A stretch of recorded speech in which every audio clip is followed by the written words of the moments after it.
you how we would read Harold and the Purple Crayon with Violet. Violet is 2. Oh, you're showing it? Okay, here we go. The purple? It's like your name, Violet and Purple. They're like the same. Yeah. One evening, after thinking it over for some time, Harold decided to go for a walk in the moonlight. Yeah, you see his crayon?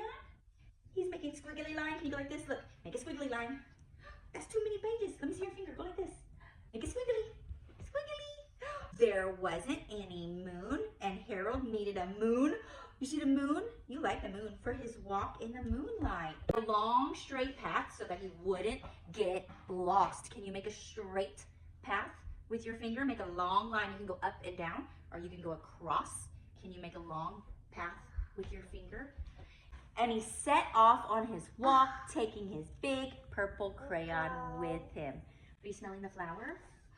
But he didn't seem to be getting anywhere on this long, straight path. So he left the path for a shortcut across the field, and the moon went with him. The shortcut is when you have a long way to go and you find a faster way to go. Shortcut led right to where Harold thought a forest ought to be. He didn't want to get lost in the woods, so he made a very small forest with just one tree. You see the tree? Just one tree. You see the tree, Violet? Say 1. 2. Oh, 1. Yeah, you're ready to count. 2. No. That's moon. Can you say moon? Moon. It turned out to be an apple tree. The apples would be very tasty. Can you say apple? Yes, you can. Say apple. Camera. Say apple. The apples would be very tasty, Harold thought, when they got red. So he put a frightening dragon under the tree to guard it. Let me open this. Okay. In a minute, okay? Let me finish the story. Look, it's a dragon. Say rawr. You see it? Say rawr. Ooh, it was terribly frightening dragon. Say rawr. Can you tell them? Tell them rawr. You're so silly. Look what happened. It even frightened Harold, and he backed away. His hand holding the purple crayon started to shake. Can you shake? Go like this. Suddenly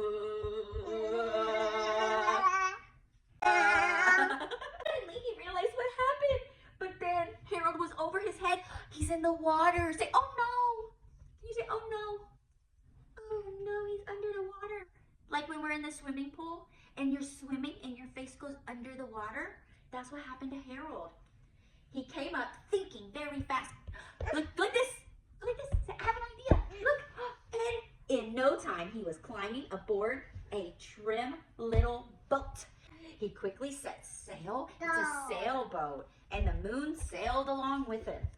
After he had sailed long enough, Harold made land without much trouble. He stepped ashore on the beach, wondering where he was. Say, where are you? You say, where are you? Where are you? Yeah, there you go. The sandy beach reminded Harold of picnics, and he thought of a picnic, and it made him hungry. Say hungry. Hungry. So he laid out a nice, simple picnic lunch. There was nothing but pie. How many pies? Let's see, he made 1, 2, 3, 4, 5 pies. But there were all 9 kinds of pie that Harold liked best. Now he has more pies. Let's see, 1, 2, 3, 4, 5, 6, 7, 8, 9 pies, just like it said. When Harold finished his picnic, there was quite a lot left. He hated to see so much delicious pie go to waste. What do you think he's going to draw right here? It looks like an animal. I wonder what kind of animal eats pies. So Harold left a very hungry moose and a deserving porcupine to finish the pies. And off he went, looking for a hill to climb to see where he was. Do you see that moose and the porcupine? Can you go like this? Look, Violet. Can you make a moose? Make a moose head. Look, Violet, like this, moose. There you go. You're making your moose. You can't see it on there. You want to sit down so they can see? And off he went, looking for a hill to climb to see where he was. Harold knew that the higher up he went, the farther he could see. So he decided to make a hill into a mountain so that he could go up, up, up. And he went high enough, he thought he could see the window of his bedroom. He was tired and he felt he ought to be going to bed. Can you come over here and show that you're sleepy? He hoped he could see his bedroom window from the top of the mountain. He's getting tired. When you're getting tired, what do your eyes do? Do they close? Does your mouth start to go, ah? Like when we read about Yanni, the yawning yak, he's getting sleepy. But as he looked down over the other side, he slipped. Oh no, look, he slipped. And there wasn't any other side of the mountain. And he started to fall down into thin air. But luckily, he kept his wits and his purple crayon in his hand, and he made a balloon, and he grabbed onto it. And he made a basket under the balloon that was big enough to stand in. You see the round circle for the balloon? Violet got her noisemaker over there, and now he's making the shape for the basket.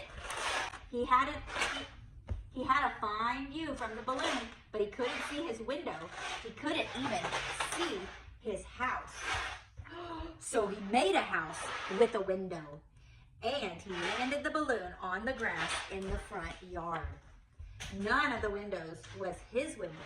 He tried to think of where his window ought to be. He made some more windows. Y'all notice what shape those windows are? It looks like a square, and then it has a line going through it. Look at all those windows. He made a big building full of windows. Kind of looks like an apartment or a big building in the city.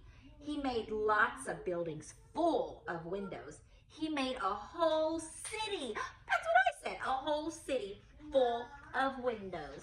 None of the windows was his window. He couldn't think where it might be. He decided to ask a policeman. The policeman pointed the way Harold was going anyways. But Harold, she's getting really loud in here. But Harold thanked him anyways. And he walked along with the moon, wishing he was in his room and in bed. Then suddenly, Harold remembered. What do you think he remembered? Let's see if you're right. He remembered where his bedroom window was when there was a moon. It was always right around the moon. So look, here's the moon. So he's gonna draw the shape of the window around his moon. And then Harold made his bed.